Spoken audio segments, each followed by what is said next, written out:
Bonjour à toutes et à tous. Merci d'être venus assister à notre atelier dont le sujet touche la plupart d'entre nous, hein, le CRM. Donc non pas un CRM qui est livré en l'état et qu'on va utiliser comme ça, mais un CRM qui s'adapte. D'accord ? C'est vrai que souvent, les CRM sont perçus comme des outils rigides, avec des workflows, avec des champs obligatoires, avec pas mal de trucs à saisir, etc. Donc là, on va voir justement ce qui a été implémenté dans au moins 2 sociétés. Je vous laisserai vous présenter juste après. Mais c'est vrai qu'on entend souvent autour du CRM des phrases d'utilisateurs qui disent on a dû adapter nos méthodes de travail au CRM.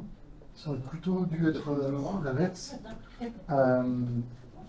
Bonjour. Les workflows sont trop rigides. Dès que je vais en sortir, c'est plutôt la galère. C'est vraiment trop restreint. Il manque des champs, des fonctionnalités qui concernent mon métier, je ne peux pas les mettre. Ou j'ai l'impression de rentrer en permanence des données dans le CRM, mais j'en reçois rien. Donc, là, on va voir justement avec Lionel et Alexandre ce qui a été mis en place dans leurs organisations, dans leur entreprise, et de voir comment faire que le CRM ne soit pas un frein, mais plutôt un allié par rapport à les ambitions et par rapport à la stratégie de l'entreprise. Donc pour démarrer, très rapidement, je vais laisser Alexandre vous présenter et présenter Etamine, la société au sein de laquelle vous officiez comme un administrateur aguerri de CRM. Moi je suis Alexandre Caillot, donc je suis à la fois responsable informatique et administrateur de la société coopérative Etamine. On est un bureau d'études en haute qualité environnementale qui intervient dans l'aménagement, le bâtiment, avec aussi un pôle écologue qui vient vérifier que tout se passe bien quand on fait un golf à charbonnière, et ainsi de suite. Alors moi je suis arrivé il y a 5 ans à Etamine, le Yellowbox était déjà là depuis je ne sais pas quand, on va me poser la question, mais je pense depuis 2012, enfin longtemps. C'est assez drôle d'entendre parler de workflow parce que nous on n'utilise pas les workflows, mais on a tordu le CRM pour faire ce qu'on voulait. Lionel, alors bien une particularité sur Lionel. Moi j'ai une double casquette, j'ai la société Forest Menu, les menus que vous voyez dans les restaurants, le livre qu'on vous met entre les mains sur les restaurants milieu, haut de gamme et palace, où on fabrique sur mesure avec les couleurs. Et je suis aussi freelance en informatique et j'installe des solutions Yellowbox, entre autres, avec de l'IA, et aussi de l'IA et les automatisations à côté. Merci. Alors, on va revenir vers vous, Alexandre. Déjà, de manière générale, quel est le périmètre qui est géré par votre CRM? Et ensuite, est-ce qu'il y a des choses qui sont plutôt atypiques chez nous, sachant qu'il y a eu 2 étapes, une utilisation de CRM, une qui était plus massive, on va dire, et une autre qui a été déportée. Si vous pouvez nous expliquer ça. Quand je suis arrivé, donc il y a 5 ans, le CRM, on n'osait pas monter de version parce qu'on avait tout mis. On avait mis notre facturation, notre pilotage de projet. On n'avait pas que le commerce, on avait vraiment mis énormément d'autres choses derrière, avec beaucoup d'intégration avec, à l'époque, GX, la compta, et ainsi de suite. Donc clairement, plein de tables qui n'existent pas dans la base de Yellowbox. Gestion de facturation compliquée, mais tout était dans le CRM. Mais finalement, et ça je me rends compte maintenant, peu des fonctions de base du CRM. Là, on revient sur le cœur de métier. Et puis il y a... C'était axé surtout sur la gestion du projet, des projets. Ouais, c'est ça. C'est en gros toute la gestion de nos opérations, c'est comme ça qu'on appelle les affaires, était gérée dans le CRM. Le seul truc qui restait, c'était la partie compta qui était transfert SH, mais tous les chefs de projet allaient que sur le CRM. Et là, il y a 2 ans, on a basculé la facturation, le pilotage sur un ERP. Donc on a continué à faire évoluer le CRM et la mise en place de plugins pour pouvoir communiquer avec cet ERP. Donc ça, on a fait quand même pas mal d'améliorations, beaucoup travaillé avec les équipes pour mettre en place des plugins d'interaction. Mais par contre, on a enlevé la facturation et là, on va se recentrer revenir sur les bases des appels d'offres, des candidatures et tout ça. D'où les interactions actuelles qu'on a avec l'équipe, les heures que je passe avec Karine.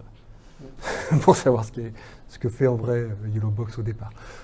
Oui, c'est vrai. C'est vrai que vous l'utilisiez en fait de manière vraiment atypique, parce que c'était les projets, et puis j'imagine il y avait des coûts, il y avait est-ce que je suis dans les clous par rapport au projet, etc. Ouais, il y avait la facturation, il y avait on remontait les temps par des des process pas hyper faciles et très carrés, mais ça remontait dans Yellowbox. Et là qu'on voyait si on était rentable par rapport à la facturation, les factures, les points facturation entre la compta et les chefs de projet se faisaient avec le CRM. Ce qui n'est pas du tout un CRM. Vous l'utilisez pas. On l'utilisait, je pense que l'idée c'était plus, on a essayé d'en faire un ERP. Donc aujourd'hui, vous avez changé de braquet, Ouais. et là c'est plus les équipes commerciales qui se mettent C'est ça. dessus. Et du coup, là, il y a pas mal d'évolutions pour arriver à venir, pour arriver à bien cadrer ce qu'on appelle des candidatures, parce que dans le bâtiment, on bosse beaucoup avec les appels de public, avec tout un tas de candidatures, de process, d'huile à mettre dans les rouages entre nos assistantes qui s'occupent de la partie administrative et les responsables commerciaux. Donc là, je pense que c'est le prochain axe de travail. Ce sont les appels d'offres. Ouais, on appelle ça candidature concours. Candidature. Lionel, côté Forest Menu, mais pas Ouais. que. Bah, chez Forest Menu, on a un cycle de vie du produit qui est plus ou moins long. Des palaces aiment bien changer leurs éléments tous les 2 ans, 1 an, parce qu'il faut qu'il y ait de la nouveauté, mais la majeure partie de nos clients, c'est tous les 5 ans. Donc il faut gérer, se rappeler qu'il y a un cycle de vie, donc rappeler le client au bout de 3 ans pour voir comment il en est, et ainsi de suite. Donc on gère beaucoup cette notion de bah là, ça fait 3 ans que je ne l'ai pas vu, je mets une action, enfin, toutes les prévoyances d'action, ou alors quand j'ai l'info qu'ils vont faire des travaux l'année prochaine, de rappeler comme quoi ils vont mettre en place, enfin, il faudra refaire les menus ou des éléments. Donc vraiment, le côté aide à la commercialisation pour bien suivre les évolutions, sachant que moi, je l'ai connecté à notre vieux logiciel de facturation qu'on va changer là. Mais c'est la force de Yellowbox de pouvoir récupérer un peu de partout, quoi. Je crois qu'il n'y a pas que la partie fidélisation et rappel. Oui, j'ai aussi, on avait besoin de gérer nos stocks de rouleaux de tissu de simili-cuir. Et on en a 400. Et se rappeler que j'ai utilisé tel rouleau pour telle commande. On n'est pas une boîte pour pouvoir avoir un ERP ou quoi que ce soit, donc j'ai fait dans Yellowbox une gestion des rouleaux, du stock et du débit, ce qui permet de savoir en permanence combien il nous en reste. Quand un client nous appelle, il nous dit « il nous faut ça pour demain, mais est-ce que vous avez ça en stock ?» Voilà. C'est vrai, ne gère pas les stocks, c'est la gestion de la stock. Mais c'est le truc de... Mais ça aide aussi au niveau commercial parce que il est chez le client, le commercial est chez le client, il voit s'il reste de la matière. Si le client lui dit ah bah oui, moi je suis ok, je signe, mais il faut dans 15 jours ou dans 3 semaines. Si j'ai la matière, bah, je gagne 15 jours d'approvisionnement. Donc il peut répondre tout de suite. Dans le cadre d'autres... Après, là, hier j'étais chez un client qui, pour le phoning par exemple, donc là ils ont une plateforme de commerciaux sédentaires. Donc l'objectif est que la responsable puisse faire des listes d'appels pour chaque commerciaux et qu'ils suivent les appels. Donc ça, c'est une fonctionnalité de base de Yellowbox qui est super bien et paramétré, mais par exemple hier, eux, la fonctionnalité est sur les contacts, eux voulaient sur les sociétés. Donc il m'a fallu 3 heures juste pour réadapter ça, et on garde toujours le même fil que l'existant, et les clients étaient super satisfaits à la fin de la journée. Donc, on va commencer, Alexandre a évoqué tout à l'heure, des interactions avec les systèmes internes. Il faut évoquer que aujourd'hui, maintenant, il y a un ERP qui gère les projets, et il y a toujours des liens, en fait. Il y a beaucoup de liens. Beaucoup de liens. Il y a beaucoup de liens dans tous les sens. On fait comment? Est-ce que c'est est-ce que c'est du fichier plat? Est-ce que ça se fait instantané, pas instantané? On va aller du plus technique au moins technique. Mais dernièrement, effectivement, avec le RP qu'on a mis en place, qui dispose d'une API, on a codé avec les équipes d'IMO vraiment quelque chose qui permet qu'une fois que l'opération arrive au stade, à un certain stade commercial, c'est le moment où on va attaquer les devis, où on a été retenu pour les concours, donc il va y avoir de la prod. Bah là, ça bascule directement dans notre RP via une API qui fait à la fois la mise à jour de l'opération, mais aussi s'il y a les sociétés, les clients associés, s'ils ne sont pas encore de l'ERP, ça crée tout automatiquement. Et dans l'autre sens, à l'ouverture de chaque fiche ou toutes les nuits, ça va chercher certaines infos qui évoluent après dans l'ERP et qui sont remontées. Par exemple, tout ce qui est commande ferme, devis, ainsi de suite, qui sont après gérés dans l'ERP, remontent dans Yellowbox pour que rapidement, en gros, nous, les commerciaux, un appel d'offres, ils regardent l'ampleur du projet, du bâtiment et ainsi de suite. Ça va leur donner quels architectes ils vont contacter, parce qu'en gros, des architectes n'abordent que des projets très très gros et d'autres que des plus petits. Donc c'est à savoir sur quel projet on a déjà bossé, quelle était l'ampleur des commandes et des projets, c'est important. Donc voilà, ça revient dans ce sens-là. Donc ça, c'est le plugin un peu high-tech, façon de parler, c'est une API, mais ça marche bien. Et après, moi, je fais, et là, c'est souvent moi qui l'ai fait, beaucoup d'exports planifiés avec des scripts que je code en Python pour que ça aille à droite, à gauche, et que derrière, une autre application consomme ces fichiers et se mette à jour. Donc voilà, beaucoup de requêtes SQL. Donc il est bien intégré en fait dans le système. Oui, il est central. Du coup, ça fluidifie, j'imagine, le travail de chacun. Oui, le but c'est d'éviter les doubles, triples, quadruples saisies et les erreurs qui se passent à ce moment-là, et aussi d'éviter le râlage, d'avoir à ressaisir des informations. C'est ça. Le matin, normalement les affaires sont à jour dans le CRM, dans le RP, dans des fois des fichiers Excel, des fois des Power BI à droite, à gauche. Voilà. Mais et donc vous avez des remontées dans ce sens des utilisateurs pour dire c'est fluide, ou est-ce qu'il y a toujours des petites questions qui arrivent derrière? En fait, non, j'ai pas de remontées parce que ça marche bien. Les remontées, elles sont quand ça se met à plus marcher, mais du coup, j'ai plutôt pas trop de problèmes. Donc, non, mais en tout cas, oui. Mais, j'ai pas, j'ai des remontées quand il y a des infos qui remontent pas, mais c'est assez rare. Après, j'ai une population de personnes qui sont pas très au fait de tout ce que peut faire l'informatique. Donc des fois, c'est même plutôt moi qui vais leur dire, en fait, on pourrait faire ça dans Yellowbox ou plutôt dans le RP ou plutôt là, mais non, c'est le bâtiment. ça date. Mais voilà, du coup, non, j'ai quelques nouveaux arrivants qui sont un peu plus, nous on appelle ça geek. On commence à se dire non, mais on doit pouvoir faire ça avec les logiciels, mais sinon, mais ça marche pas mal. Donc, et oui, juste pourquoi je favorise des fois les semi-interfaces, c'est que je trouve ça quand même des fois un peu plus robuste. En tout cas, je maîtrise mieux ce qu'il y a dans notre système que l'API, par exemple, où si le RP qui a... on n'est pas au forum de l'ERP, donc ça tombe bien, mais n'est pas toujours très stable, et quand son API change, il oublie de nous prévenir, et du coup, j'appelle les équipes de support, Julien et autres, pour dire l'API a changé, il faut vite changer le...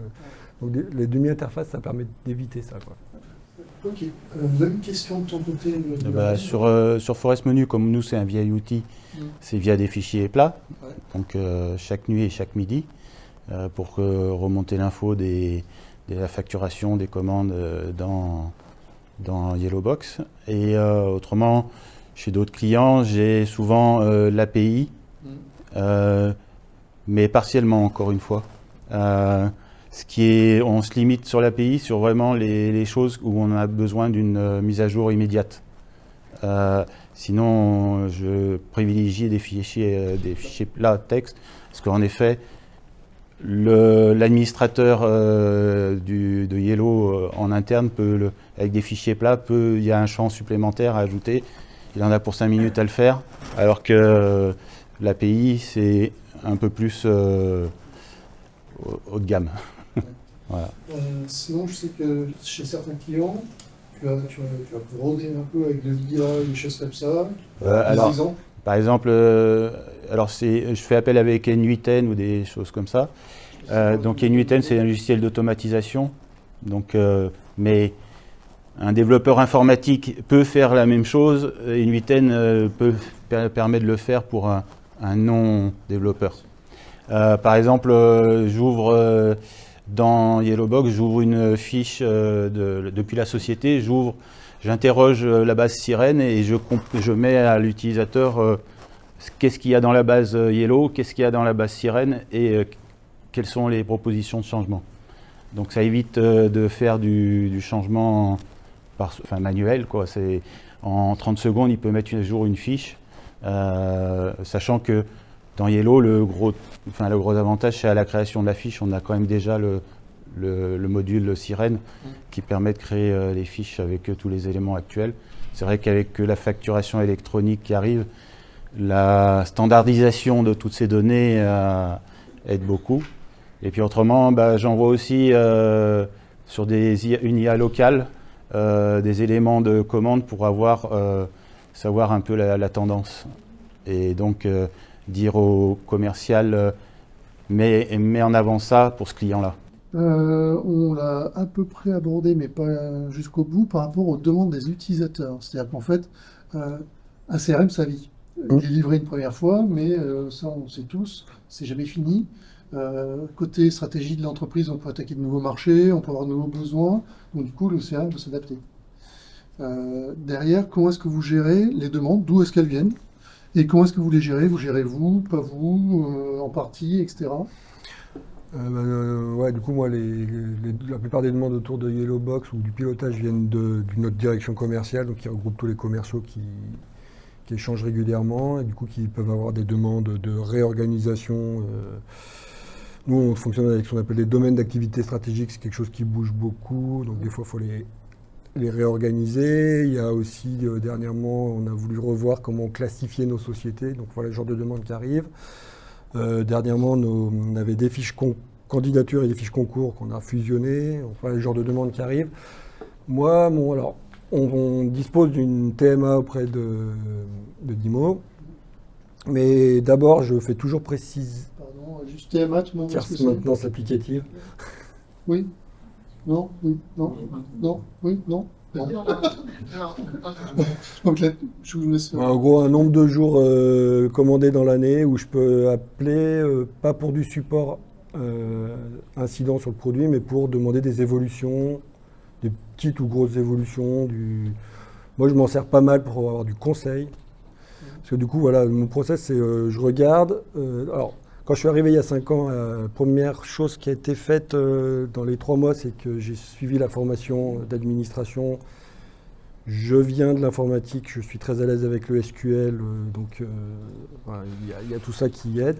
Donc d'abord, je regarde ce que je pense qu'il faut faire pour échanger, pour des fois pas partir dans des délires qu'on n'arrivera jamais à renseigner ou quoi que ce soit. Après, si c'est simple, souvent je fais, deux arbitrages. Si c'est simple et que c'est un moment où j'ai du temps, je fais.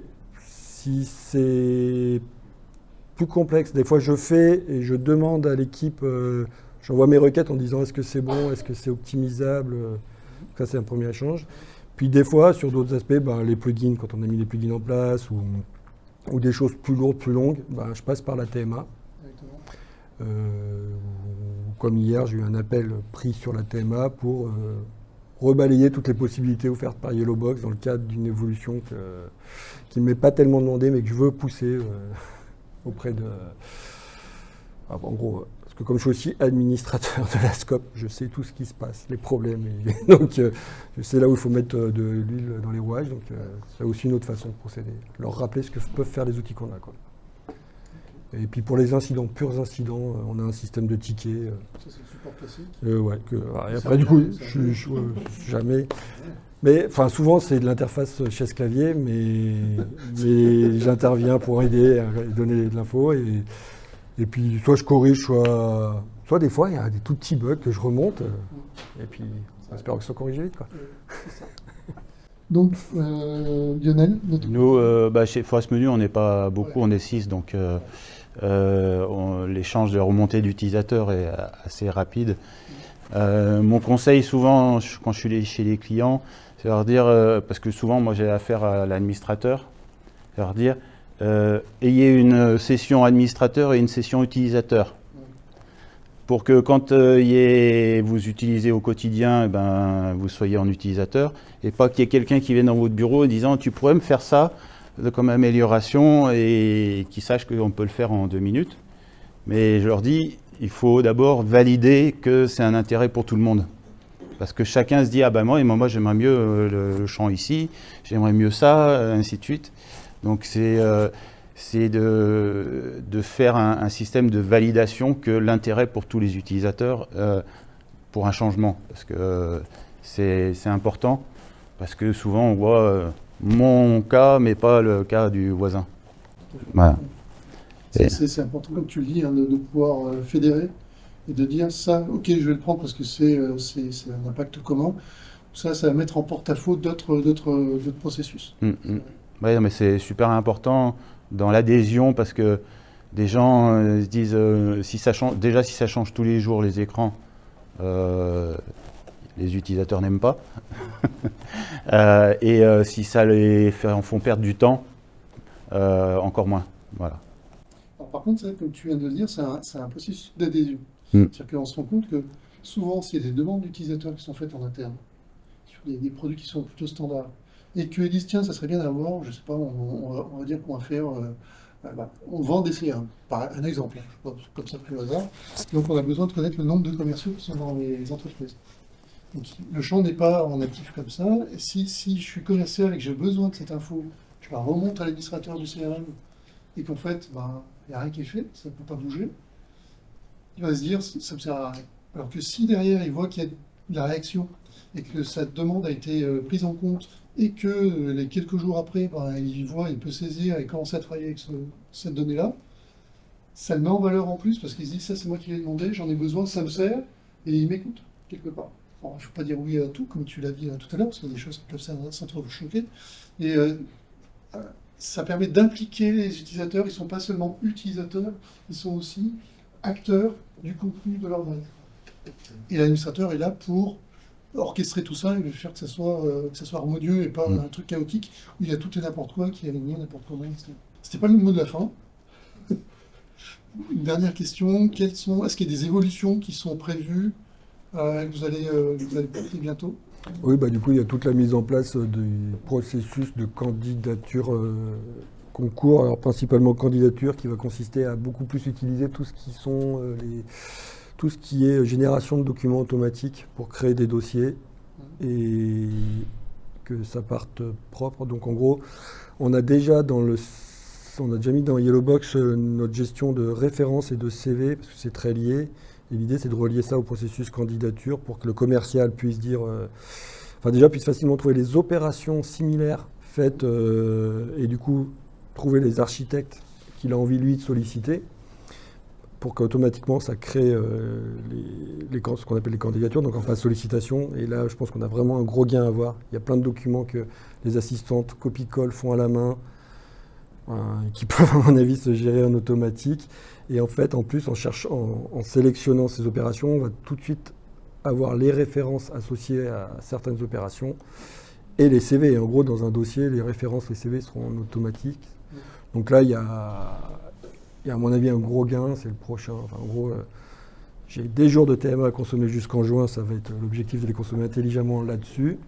Et après, pour la suite, je ne sais pas trop. Il y a peut-être, il y a un aspect que j'ai encore pas trop étudié, c'est on a deux populations, les commerciaux et les assistantes. Et je pense que pour le moment, c'est les mêmes écrans, c'est les mêmes nombres de listes, et il y a plein d'infos qui polluent les uns ou les autres. Et je pense que là, il y a des choses à faire sur mieux jouer sur les groupes et la présentation adéquate et contextuelle. Voilà. Donc je pense c'est vrai que plus l'écran est allégé, et il ne contient que des informations qui sont pertinentes pour l'utilisateur, plus il est aussi, il adhère, quoi. Plus Lionel, de ton côté? Nous, comment on change de logiciel de facturation, l'objectif c'est de faire en sorte que les devis qu'on réalise sous Yellowbox soient transformables en commandes dans le logiciel de gestion commerciale. Donc ça, c'est l'évolution la plus importante à venir, mais via encore des logiciels d'automatisation parce que je le maîtrise et je ne vais pas dans le code. Pour conclure, est-ce qu'il y a un point que vous voudriez partager avec l'audience? Non, moi je rebondirais sur une discussion d'hier après-midi chez le client chez qui j'ai mis le phoning hier après-midi, et où j'étais au tout début du projet et on avait le choix entre deux CRM, une bien standard, très commerciale, et Yellowbox. Et hier après-midi, je leur ai dit, Je pense que si on avait pris l'autre, on serait dans le mur. Parce que la demande était vraiment d'adapter par rapport à leur utilisation. Ils ont les commerciaux sédentaires, ils ont les commerciaux terrain. Donc justement, les écrans ne sont pas les mêmes pour les commerciaux sédentaires et les commerciaux terrain. Donc voilà, c'est vraiment cette adaptation que je vois la majeure avantage d'utiliser Yellowbox. Le seul point, c'est bien valider, qu'il y a un intérêt à mettre en place ça et pas à se retrouver à une usine à gaz. Voilà, c'est un peu le danger d'aller trop loin, mais il faut juste cadrer les choses. Voilà. Et le mot de la fin, c'était le directeur informatique de cette entreprise me disait « Moi, j'étais plus l'autre parce que j'avais peur de toutes les demandes de mes utilisateurs. » Voilà. Mais voilà, ils sont très satisfaits aujourd'hui. Oui, je rebondis sur le cadrage. Enfin, le logiciel est très. On peut faire beaucoup de choses. Ouais. Enfin, ouais. Mais nous, on a eu une expérience on l'avait tellement tordu que pendant je ne sais plus combien de temps, on est resté à la version 3. Et un jour, on a basculé sur la version 7. Parce qu'on disait, on a tellement touché de trucs qu'on n'osait plus rien toucher. Et bon, on a fait la migration, ça s'est passé. Mais enfin, toujours garder en tête quand même l'objectif premier d'un outil pour ce qu'il est. Parce que... Je rajouterais juste une chose, parce que là, c'était une migration, parce que c'était les anciennes versions, mais maintenant, les migrations sont en continu. Et c'est aussi un avantage, parce que j'ai installé des CRM chez d'autres concurrentes, chez d'autres clients, et eux, leur migration, en fait, c'est par version. Donc, à chaque fois, on est obligé de refaire tous les trucs avant de passer à la nouvelle version, de revalider tous les scripts qui ont été faits. Voilà, donc là, l'avantage, c'est qu'aujourd'hui, il y a une nouvelle fonctionnalité, et elle est ajoutée sans toucher à l'existant.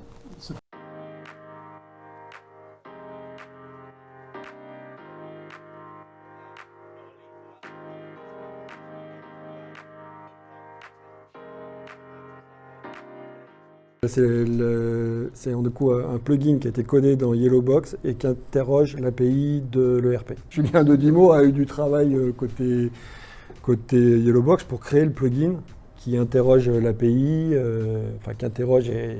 qui utilise l'API pour soit interroger les données de l'ERP, soit pour pousser des données de l'ERP. Mais ici, il y a un développement, il y a un plugin. Il y a deux types de plugins pour compléter. Oui.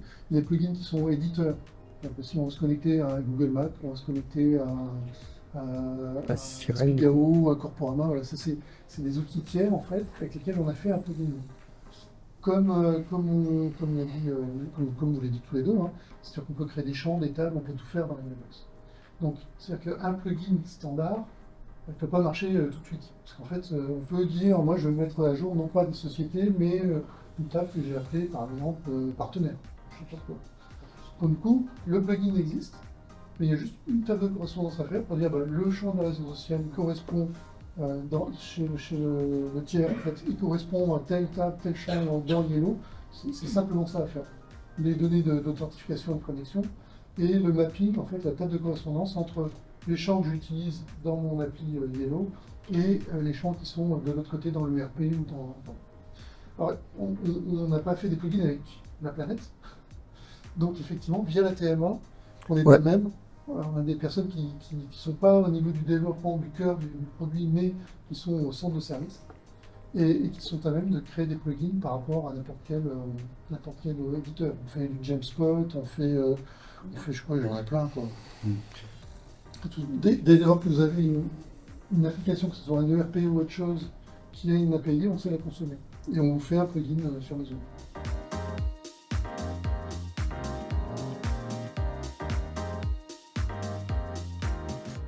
Le plugin qu'on a fait faire, je sais que je me rappelle au début, vous pensiez pouvoir le rendre générique, mais à la fois, alors les règles étamines sont compliquées.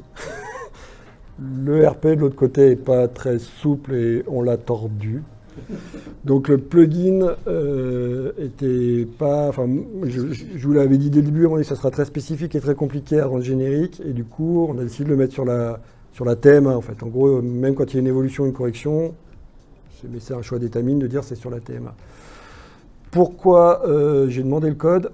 Parce qu'en fait, le problème, c'est que quand Julien, toujours Julien, code, il ne voit pas ce qui se passe côté de l'ERP. En fait, c'est moi qui peux essayer d'aller voir. Et des fois, c'était long d'arriver à comprendre qui était la signature qui partait, la débugger. Moi, j'ai dit, demande si on peut se partager le code, juste que des fois, on gagne du temps, quoi.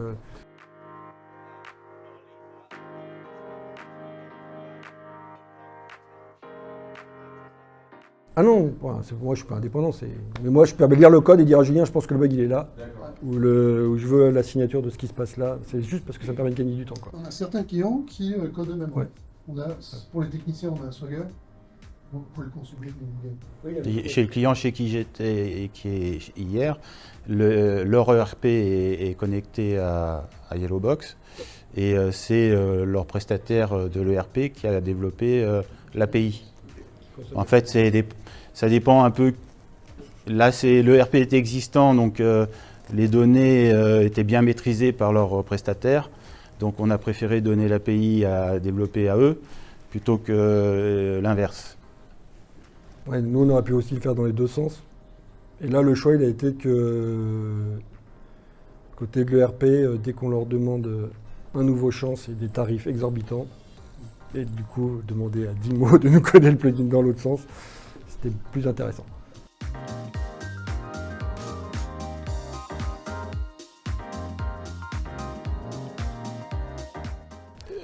J'ai plusieurs en fonction de la catégorie du restaurant ou de l'hôtel, parce qu'il y a aussi les éléments pour les chambres. Le commercial met un renouvellement potentiel tous les 2 ans, tous les 5 ans, voilà. Donc, quand on parcourt, en fait, c'est un automatisme qui parcourt c'est une règle SQL qui parcourt les ventes. Et si pour ce client-là qui doit renouveler tous les 2 ans, ça fait 1 an qu'il a commandé, je vais commencer déjà à le relancer. Donc, je mets une action au commercial, rappeler un tel pour un éventuel renouvellement dans 1 an. Si c'est un client qui est plus sur 5 ans, au bout de 3 ans, je vais commencer à mettre un rappel à une action au commercial pour lui dire rappelle ça. Ou alors que il y a certains clients qui nous achètent le consommable, c'est-à-dire les feuilles d'impression sur lesquelles ils impriment. Si je sais que d'habitude il en commande tous les 3 mois, et la requête, elle va créer une action. Attention, ça fait 4 mois qu'il n'en a pas commandé. Sur leur panneau d'accueil, ça leur met action à prévoir et ça leur met toutes les actions qui sont à venir. Sinon, il y a une autre nature. Après, il n'y a pas qu'une solution. Là, ça pourrait être, par exemple, si on a vous vendez des abonnements. C'est que c'est il y a 24 mois d'abonnement. Vous pouvez très bien dire sur mon accueil, sans même créer d'action, je sors la liste des sociétés qui ont un abonnement qui va être à échéance dans 1 mois et demi. Ça, c'est sur l'accueil d'une personne qui va pouvoir traiter chacune des sociétés pour dire je sais que c'est terminé, est-ce que vous renouvelez, etc. Sans forcément avoir d'action. C'est un grossiste chez qui je suis hier. On a fait une statistique aussi. Son cycle de vente habituel, c'est-à-dire entre deux factures commandes, quel est le délai entre 2 commandes. Donc d'habitude il fait 80 jours, là ça fait 75 jours qu'il n'a pas commandé, hop, ou là ça fait 100 jours qu'il n'a pas commandé, et là il y a une action rapide à faire. Voilà. Et c'est juste des règles SQL, voilà. Après il faut bien connaître ces règles et il faut bien les écrire pour que ça fonctionne sur le papier avant d'aller la mettre dans la machine.